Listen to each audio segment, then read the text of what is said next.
It was just another evening in a quiet Midwestern town, where the streets were lined with old trees and life moved at a slow pace. People went about their day, running errands, picking up groceries, or simply enjoying the calm before nightfall. But that evening something happened, a moment that would ripple through the lives of many and spark conversations far beyond the borders of this sleepy little community.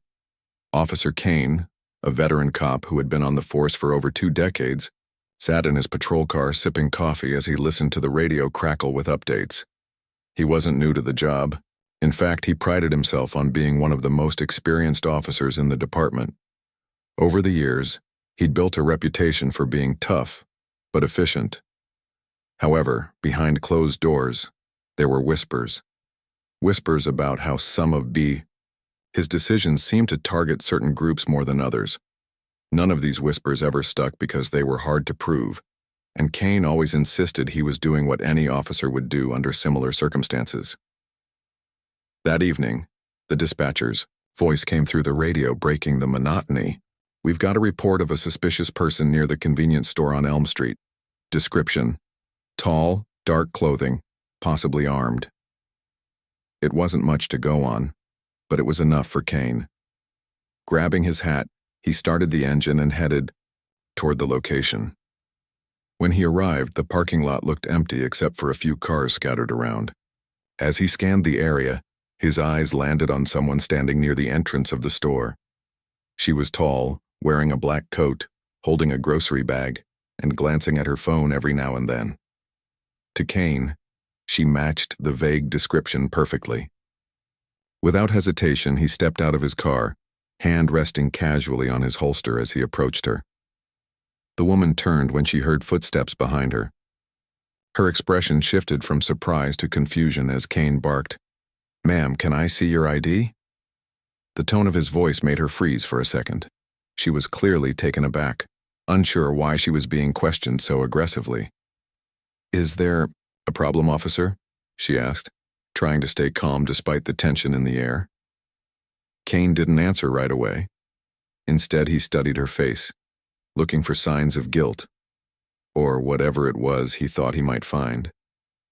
Then, without explaining further, he ordered her to place her hands on the hood of his car while he frisked her quickly. When nothing incriminating turned up, he snapped handcuffs onto her wrists and led her to the back seat of his squad car. All the while, she protested loudly, insisting she hadn't done anything wrong. "I'm just waiting for my ride," she said, her voice trembling between frustration and disbelief. Her name was Mia, though Kane didn't bother asking. She was a teacher at the local high school, well liked by students and colleagues alike. That evening, she had stopped by the convenience store to pick up a few essentials after work. Now here she was, shoved into the back of a police car, humiliated and scared, wondering how things had escalated so quickly. It didn't take long for other officers to arrive at the scene. One of them spotted a figure darting behind a dumpster nearby, a teenage boy wearing a hoodie. After a brief chase, they caught him. Turns out he was the real suspect the dispatcher had been referring to. Not Mia. Not the tall black woman in dark clothing. A white kid hiding from trouble. Realizing his mistake, Kane muttered something about procedure and released Mia without so much as an apology. "Sorry for the inconvenience," he mumbled, avoiding eye contact as he unlocked the cuffs. But the damage was already done. Mia stood there, rubbing her sore wrists, feeling a mix of anger, embarrassment, and disbelief. How could this happen? Why hadn't he checked her ID first, and why did it feel like none of this would have happened if she didn't look the way she did? Little did Kane know, this wasn't going to end with a simple release. Someone across the parking lot had been watching everything unfold. A young man scrolling through his phone while leaning against a lamppost had filmed part of the encounter. He didn't think much of it at the time, just clicked record out of curiosity. But later, as he watched the clip again, he realized its potential impact. With a deep breath, he uploaded it online, adding a caption, "This needs to be seen." Within hours, the video exploded. Thousands of views turned into hundreds of thousands. Comments poured in from all over the country, some expressing outrage, others sharing their own stories of mistreatment by law enforcement. Mia's face became a symbol of resilience, and Kane's actions ignited a firestorm of criticism. What started as a routine call about a suspicious person was about to become a national conversation about bias, accountability, and justice. For Mia, the ordeal was far from over. For Kane, it was only the beginning of a nightmare he couldn't have imagined. The video of the incident spread like wildfire. By morning, it felt like everyone in town, and soon the entire country, had seen it. Social media timelines were flooded with reactions, hashtags started trending, and news outlets picked up the story faster than anyone could have anticipated. For Mia, waking up to find her face plastered across headlines was surreal. Overnight, she went from being an ordinary teacher running errands after work to a symbol of something much bigger, a movement demanding accountability and change. At first, Mia didn't know how to feel about all the attention. She wasn't looking for fame or recognition. She just wanted answers. Why had this happened? Was it truly a mistake, or was there something deeper at play? As messages poured into her inbox, some offering support, others sharing similar experiences, she realized she couldn't stay silent. This wasn't just about her anymore. It was about every person who had ever been treated unfairly because of the color of their skin, the way they dressed, or some other factor beyond their control. With encouragement from friends and family, Mia decided to speak out. She gave interviews to local reporters explaining what had happened that evening in detail. Her voice trembled at times, but her words carried weight. "I wasn't doing anything wrong," she said during one interview. "I was just living my life, waiting for my ride, when suddenly I found myself accused of something I didn't do. And the worst part is, I don't think this would have happened if I looked different." Her courage resonated with people. Protesters began gathering outside the police station, holding signs that read, "Justice over bias," and "Accountability now." Community leaders joined the demonstrations, calling for transparency and reforms within the department. It wasn't long before national civil rights organizations took notice, sending representatives to meet with Mia and offer their support. The small Midwestern town, usually known for its quiet charm, became the epicenter of a heated debate about policing and prejudice. Meanwhile, Officer Kane was drowning in backlash. Once proud of his reputation as a no-nonsense cop, he now faced relentless scrutiny. His colleagues avoided him in the hallways of the precinct, unsure whether associating with him might reflect poorly on them too. Some defended him privately, arguing that mistakes happen and that singling him out wasn't fair. Others weren't so forgiving. One officer even admitted anonymously to a journalist that Kane's behavior over the years had raised red flags, but no one had ever done anything about it. Kane, however, refused to back down. In his mind, he hadn't done anything wrong. Sure, he'd made a mistake, but wasn't that part of the job sometimes? He believed he'd followed protocol, sticking to the description given by dispatch without jumping to conclusions. At least that's what he told himself. When reporters approached him for comment, he doubled down, insisting that race had nothing to do with his decision. "It's not about color," he said gruffly. "It's about keeping people safe. If you match a description, you get checked. That's how it works." But the public wasn't buying it. Every time Kane spoke, it seemed to dig him deeper into trouble. His tone came across as dismissive, almost defiant, which only fueled more anger. Critics pointed out that the description he acted on, tall, dark clothing, was incredibly vague. Couldn't dozens of people fit that profile? Why had he zeroed in on Mia specifically? These questions lingered in the air, unanswered. As pressure mounted, the police chief announced that Kane would be placed on administrative leave pending an internal investigation. The decision sparked mixed reactions. Some saw it as a necessary step toward accountability, while others viewed it as an overreaction to a single incident blown out of proportion. Tensions simmered both inside and outside the department. Officers whispered among themselves, debating whether Kane deserved the heat he was getting or if he was simply a scapegoat for larger issues within the system. For Mia, the whirlwind of events brought a mix of emotions. On one hand, she felt empowered knowing her voice was making a difference. Seeing strangers rally around her cause filled her with hope that real change might be possible. On the other hand, reliving the trauma of that night over and over again wasn't easy. Each interview, each protest, each conversation forced her to confront the humiliation and fear she'd felt when those cold handcuffs clicked shut around her wrists. Despite the challenges, Mia remained determined. She filed a formal complaint against Kane, detailing not only the wrongful arrest but also the lack of professionalism and empathy shown during the encounter. Legal experts advised her that pursuing legal action could take months or even years, but she was prepared for the fight. For Mia, this wasn't just about seeking justice for herself. It was about ensuring that no one else had to endure what she had. As the days turned into weeks, the divide in the community grew wider.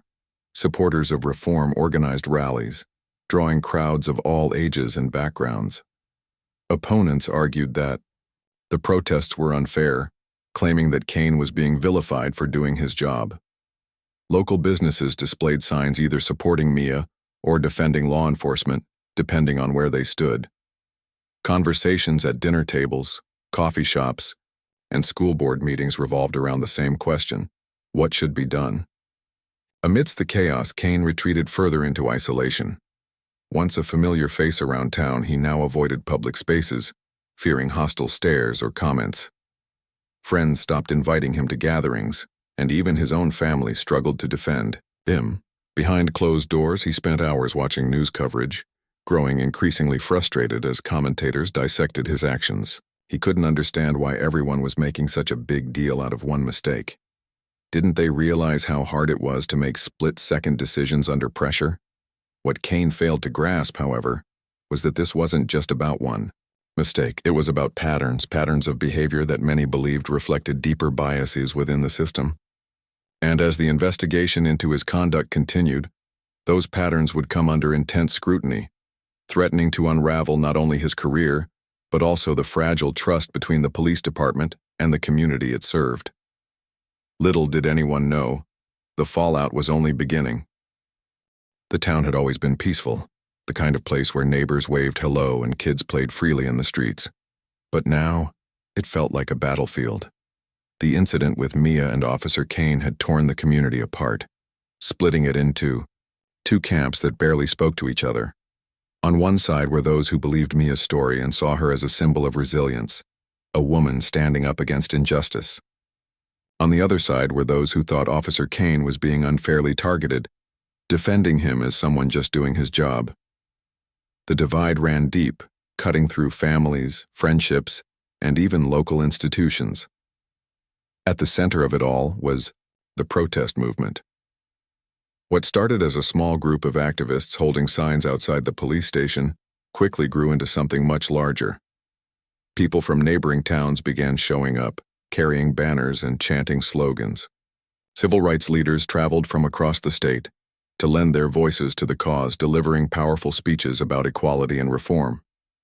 One such leader stood on a makeshift stage in the park, addressing a sea of faces. "This isn't just about one person or one night," she said, her voice ringing out over the crowd. "It's about decades of systemic issues that have gone unaddressed. It's time we demand real change." For Mia, seeing so many people rally behind her was both inspiring and overwhelming. She attended the protests, standing quietly near the front as speakers shared their stories. Some talked about being pulled over for no reason.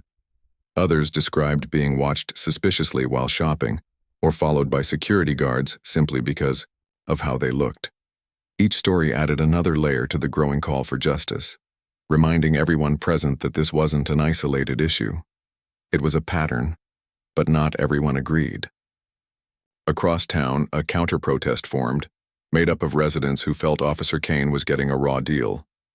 They held signs that read, "Support our police," and "Don't vilify heroes."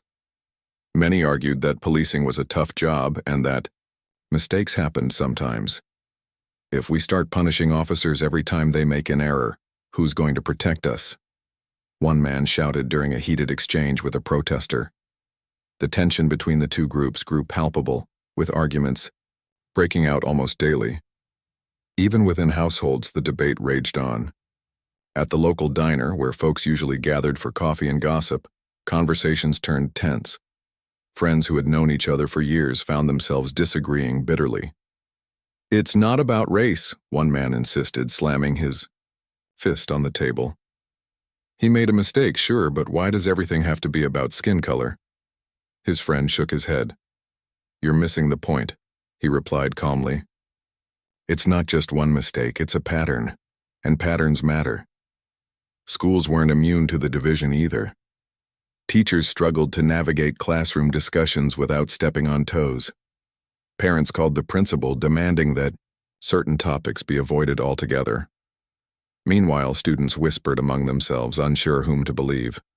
Some admired Mia for speaking out, while others sympathized with Officer Kane, thinking maybe he'd just had a bad day. The weight of the controversy hung heavy over everyone. Amidst the chaos, the media descended on the town like vultures circling prey. Reporters camped outside the police station, chasing down anyone willing to talk. National news programs featured segments debating whether Officer Kane's actions represented institutional racism or an unfortunate misunderstanding. Experts weighed in, offering conflicting opinions. Lawyers appeared on panels, dissecting potential legal outcomes.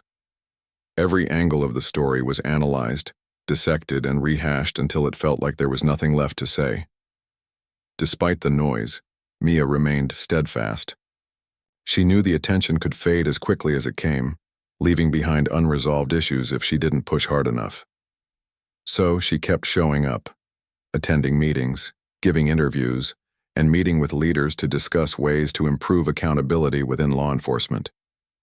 Her determination earned her respect from many, though it also made her a target for criticism. Some accused her of seeking revenge, claiming she was using the incident to gain fame. Others dismissed her efforts as futile, saying nothing would ever really change. Officer Kane, meanwhile, withdrew further into himself. Once a visible presence around town, he now avoided public spaces entirely. When he did venture out, for groceries or gas, he kept his head down, avoiding eye contact. He could feel the stares, hear the whispers. Some people glared at him openly, while others pretended not to notice him at all. Both reactions stung equally. At home, he spent hours scrolling through online comments, reading endless threads dissecting his actions. Most of what he read was negative, accusing him of everything from incompetence to outright bigotry. His family tried to support him, but even they were struggling. His wife urged him to apologize publicly, hoping it might ease some of the backlash. "Just say you're sorry," she pleaded one evening over dinner. "People will understand if you admit you messed up." But Kane refused. In his mind, apologizing meant admitting guilt, and he still didn't think he'd done anything wrong. "I followed procedure," he muttered stubbornly. "That's all I did." As weeks turned into months, the protests showed no signs of slowing down.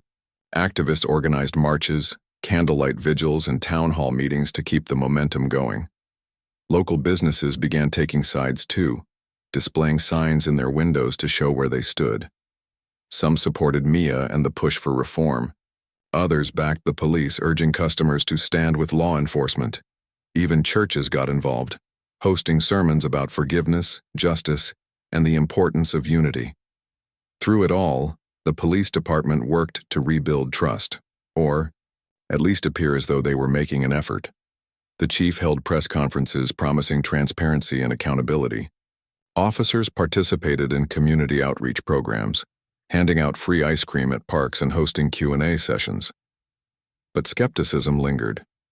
Many residents wondered if these gestures were genuine or just PR stunts designed to quiet the uproar.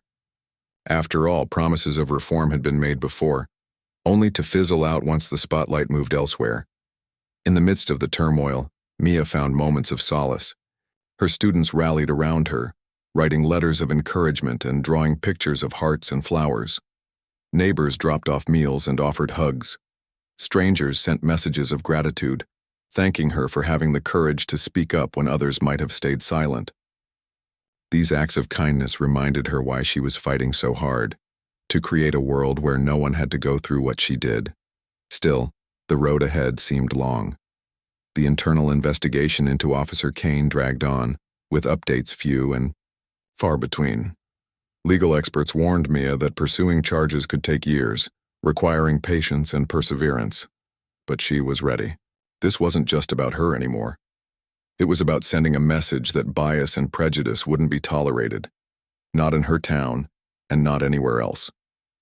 As the sun set on another day of protests, rallies, and heated debates, one thing was clear: the community was forever changed. Whether that change would lead to healing or deepen the divide remained to be seen. But for better or worse, the events of that fateful evening had sparked a conversation that couldn't be ignored. A conversation about fairness, accountability, and the kind of future people wanted to build together. As the internal investigation into Officer Kane's actions dragged on, it became clear that this wasn't going to be a quick or simple process. What started as an inquiry into one incident, a wrongful arrest, began to unravel a web of troubling patterns that stretched back years. It was like peeling layers off an onion, each layer revealing something more unsettling than the last. The investigators weren't just relying on eyewitness accounts anymore. They dug deeper, pulling up old case files, reviewing body cam footage, and analyzing police reports from incidents where Kane had been involved. At first, they didn't find anything glaringly obvious. Everything seemed to follow protocol, at least on paper, but when you looked closer, certain trends emerged. For instance, Kane had stopped black drivers during traffic checks far more often than white ones, even though the area's demographics were fairly balanced. In several cases, these stops resulted in citations for minor infractions, things like broken taillights or expired registration stickers, that rarely led to similar scrutiny for others. Anonymous tips started pouring in too. Some came from current officers who wanted to remain unnamed, but felt uneasy about Kane's behavior over the years. Others were from civilians who claimed they'd had run-ins with him in the past. One tip stood out in particular. A former partner of Kane's reached out, saying he'd worked closely with him for 3 years and had witnessed some things that made him uncomfortable. He'd say stuff sometimes, the ex-partner told investigators during a private interview. Little comments here and there about those people, or how certain neighborhoods were always trouble. I never thought much of it at the time, but looking back, it adds up. This testimony opened the floodgates. Investigators decided to review every interaction Kane had ever recorded on his body cam. What they found painted a clearer picture of someone whose biases might have influenced his decisions. In one clip, Kane pulled over a young man walking home late at night. The guy was unarmed, carrying only a backpack, yet Kane yelled at him to get on the ground and handcuffed him roughly before checking for ID. When questioned later, Kane justified his actions by saying the individual fit the description of someone reported nearby, a description so vague it could have applied to half the town. In another instance, Kane responded to a noise complaint at a family barbecue. Instead of calmly addressing the situation, he escalated it immediately, accusing the hosts of disturbing the peace and threatening them with fines if they didn't comply. Witnesses said the gathering was completely harmless, just kids playing. Games and adults chatting, but Kane's aggressive tone left everyone shaken. These moments taken individually might not have raised eyebrows. Together, however, they formed a pattern that was hard to ignore. Word of these discoveries leaked to the media, sparking another wave of outrage. People couldn't believe what they were hearing. Was this really happening right under their noses? Had no one noticed or cared until now? Social media exploded again, with hashtags like "Expose the Truth" trending nationwide. Critics pointed out that Kane's actions weren't isolated incidents. They were symptoms of a larger problem within law enforcement. "This isn't about one bad apple," one activist tweeted. "It's about a system that lets bad apples thrive." For Mia, the revelations validated everything she'd been saying all along. She hadn't imagined things or exaggerated her experience. There was a pattern, and she was far from the only victim. Knowing this gave her strength but also deepened her resolve. She began speaking publicly about systemic racism, urging people to look beyond individual cases and focus on broader reforms. "We can't keep pretending this is just a few bad officers," she said during a televised interview. "It's a culture, and until we change that culture, nothing will improve." Officer Kane, meanwhile, was spiraling. Once confident in his innocence, or at least his ability to defend himself, he now found himself backed into a corner. Every new piece of evidence made him look worse, and every attempt to justify his actions only dug him deeper. He tried to argue that the complaints against him were exaggerated, that people were twisting his words or taking things out of context. But the mounting proof told a different story. His colleagues distanced themselves further, fearing association with someone labeled toxic. Even those who had initially defended him started to waver. One officer admitted privately to a reporter that while he didn't think Kane was intentionally malicious, he did believe Kane lacked self-awareness. "Some cops go into this job wanting to help people," the officer said. "But others, they see it as a power trip. And when you mix that mindset with preconceived notions about race or class, bad things happen." By the time the investigation concluded, the findings were damning. Kane wasn't just guilty of making a mistake with Mia. He had demonstrated repeated behaviors indicative of bias and poor judgment. The report recommended immediate termination, along with potential criminal charges for violating civil rights laws. For Kane, this was a death sentence. Not literally, of course, but professionally and personally. His reputation was ruined, his career obliterated, and his life forever altered. The fallout hit him hard. Friends who once stood by him stopped answering his calls. Family members grew quieter around him, unsure how to reconcile the man they knew with the person described in the news. Even his wife struggled, torn between loyalty to her husband and disbelief at what she was learning about him. "I married you because I thought you were a good man," she said one night, tears streaming down her face. "But I don't know who you are anymore." Kane lashed out, blaming everyone but himself. He accused the investigators of targeting him unfairly, called the media liars, and dismissed the activists as opportunists. Yet none of this changed the facts. The evidence was there, undeniable and overwhelming. Slowly, he began to realize that denial wouldn't save him. No matter how much he protested, the truth had caught up with him. Back in the community, reactions were mixed.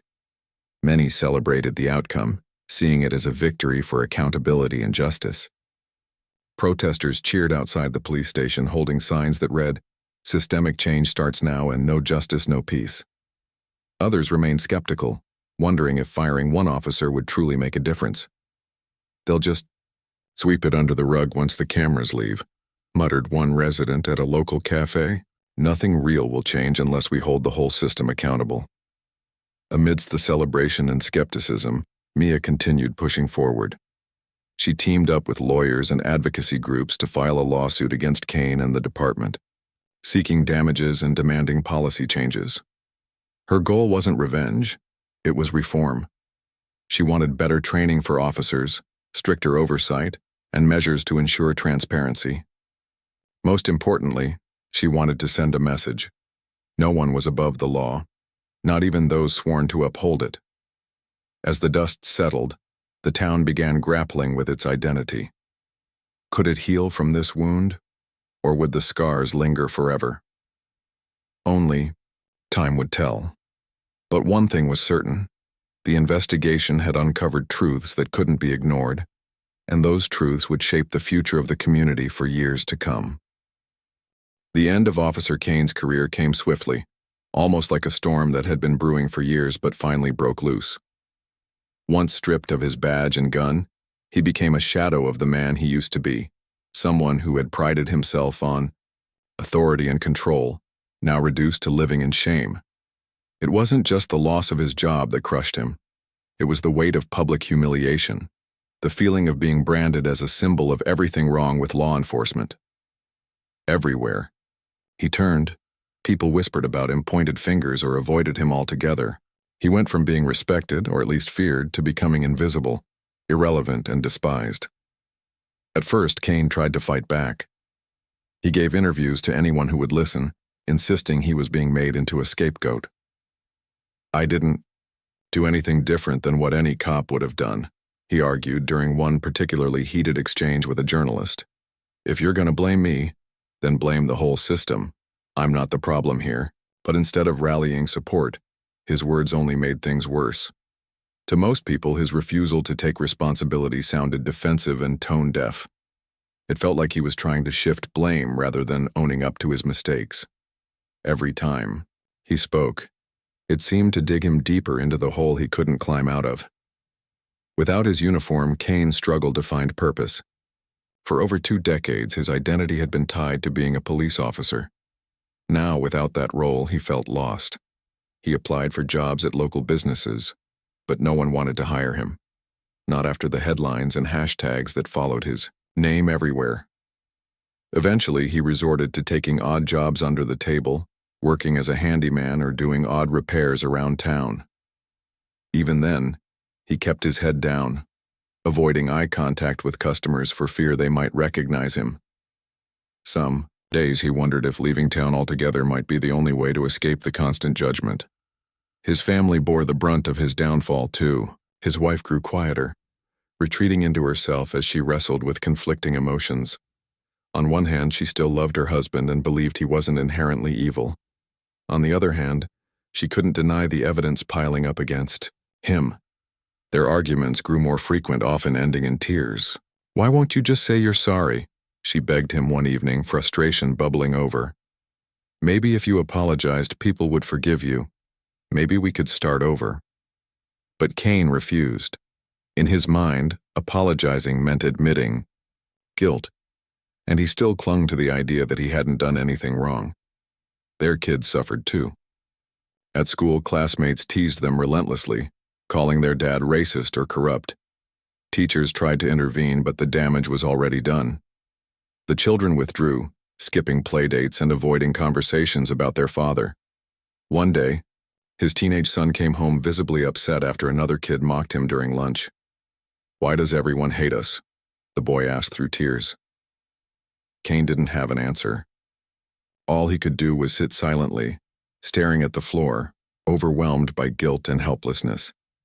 Meanwhile, Mia pressed forward with her lawsuit, determined to hold not just Kane accountable, but also the department that had enabled him for so long. Legal experts joined her team, poring over documents and building a case that highlighted systemic failures within the force. They argued that Kane's actions weren't isolated incidents. They were part of a larger pattern of neglect and bias that needed to be addressed. The lawsuit gained national attention, drawing supporters from across the country who saw it as a chance to push for meaningful reform. As the legal battle dragged on, the police department scrambled to rebuild trust with the community. New policies were introduced, including mandatory anti-bias training for all officers and stricter guidelines for identifying suspects. Body cams became mandatory for every interaction, and independent oversight committees were established to review complaints. These changes were met with cautious optimism, though many residents remained skeptical. "It's easy to promise reforms when everyone's watching," one activist said at a town hall meeting. "But will they actually stick once the cameras are gone?" Despite the progress, tensions lingered. Some officers resented the new rules, feeling like they were being punished for one man's mistakes. Others welcomed the changes, seeing them as long overdue. Conversations around dinner tables and coffee shops continued to buzz with debate.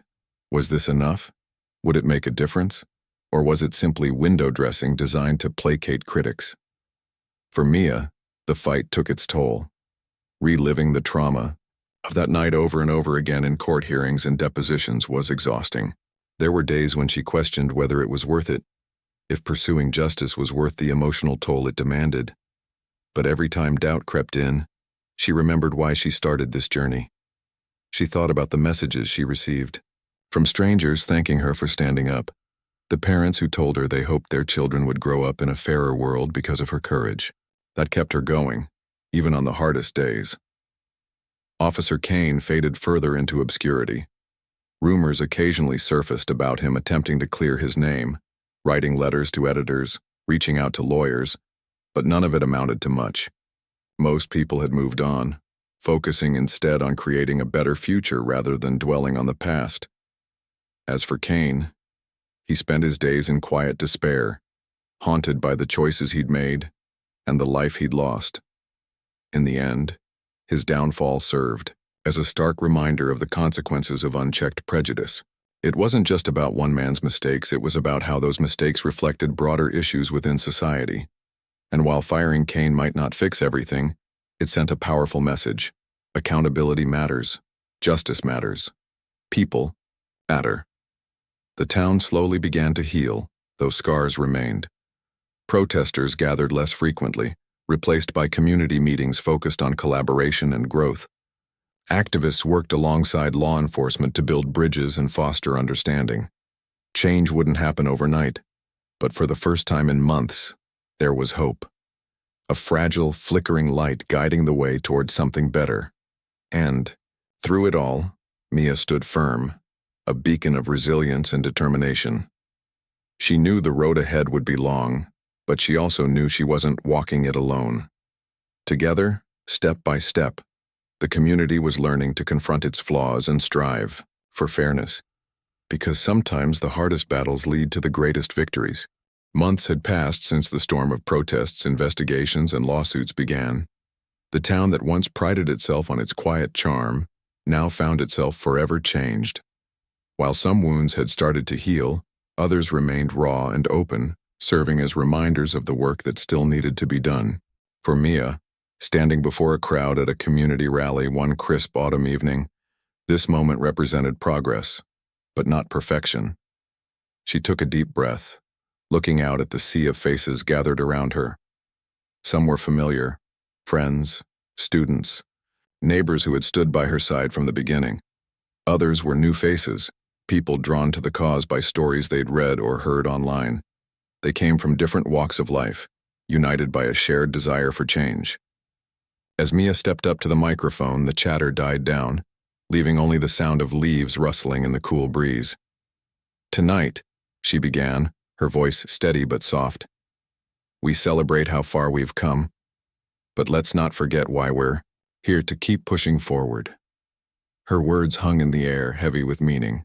She went on to talk about accountability, transparency, and the importance of staying vigilant. "This fight isn't just about holding one person responsible," she said, pausing to let her message sink in. "It's about addressing the root causes of injustice so no one else has to go through what I did." Her speech struck a chord with the audience. Cheers erupted, followed by applause that echoed through the park. People nodded along, many wiping away tears. It wasn't just Mia's courage that inspired them. It was her unwavering belief that real change was possible if enough people cared enough to make it happen. But even as hope filled the air, questions lingered. Had everyone learned the lessons this incident was meant to teach? Or would time dull the urgency of reform, allowing old habits to creep back in? For Officer Kane, the answer seemed clear. He hadn't learned much at all. Rumors occasionally surfaced about him trying to rebuild his life, but his attempts felt half-hearted and self-serving. He wrote letters to local newspapers claiming he was misunderstood, insisting he'd been unfairly targeted by activists and the media.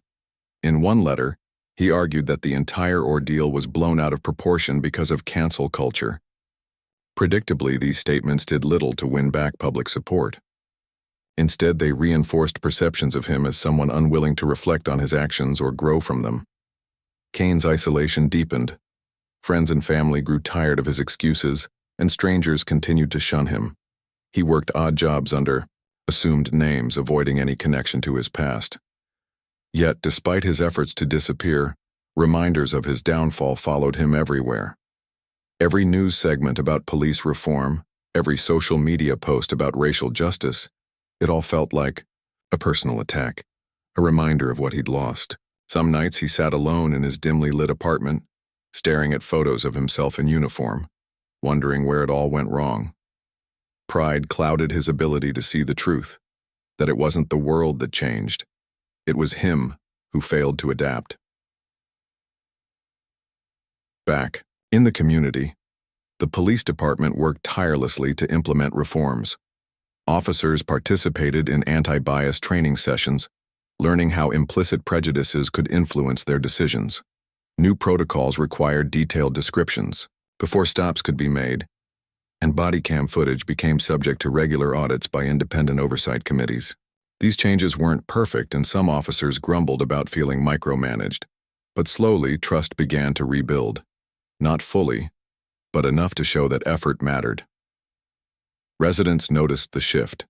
Complaints about aggressive policing dropped, and interactions between officers and civilians grew less tense. Community meetings became spaces for honest dialogue, where both sides could voice concerns without fear of judgment. One officer, newer to the force, spoke candidly during one such meeting. "I'm still learning," he admitted, "but I want to do better. For you, for me, for everyone." His honesty earned nods of approval from attendees, proving that vulnerability could bridge divides. Still, challenges persisted. Not everyone believed the reforms were genuine. Critics pointed out that policy changes on paper didn't always translate to action on the streets. "We'll believe it when we see it," one resident said during a heated discussion at a town hall. Actions speak louder than words.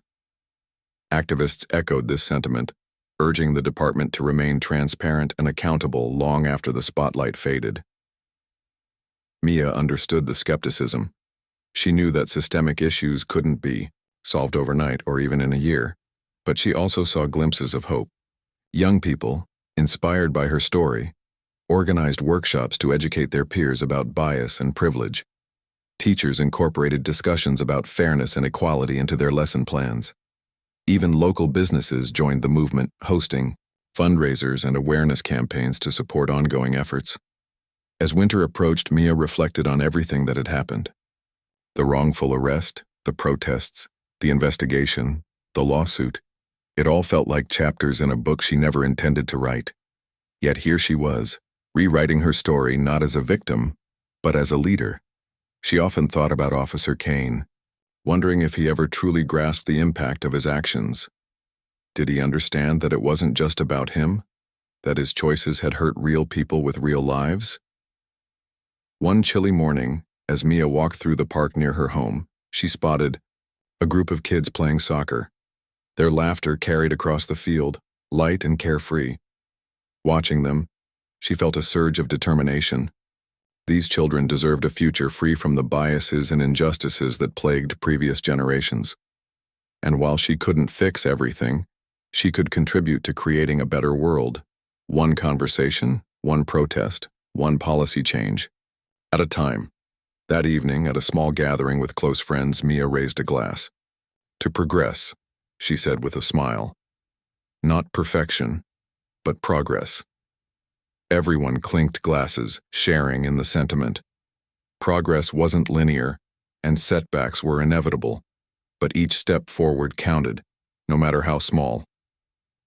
Officer Kane, meanwhile, remained trapped in his own version of stagnation. His refusal to acknowledge his role in the larger problem left him stuck, unable to move on or grow. While the town evolved, he stayed frozen in denial, a relic of a mindset that no longer had a place in the modern world. Perhaps someday, he might find the courage to confront his mistakes. Until then, he existed on the fringes, a cautionary tale for those who refused to adapt. The town, however, marched onward. Its scars served as reminders of where it had been, and motivators for where it wanted to go. Conversations about race, bias, and accountability became part of everyday life, woven into the fabric of the community. People disagreed, debated, and sometimes argued, but they kept talking. Because silence, they realized, was complicity, and so the journey continued, not with grand declarations or sweeping victories, but with small, meaningful steps. Mia knew the road ahead would be long, but she also knew she wasn't walking it alone. Together, the town was learning to confront its flaws and strive for fairness. Because sometimes, the hardest battles lead to the greatest victories.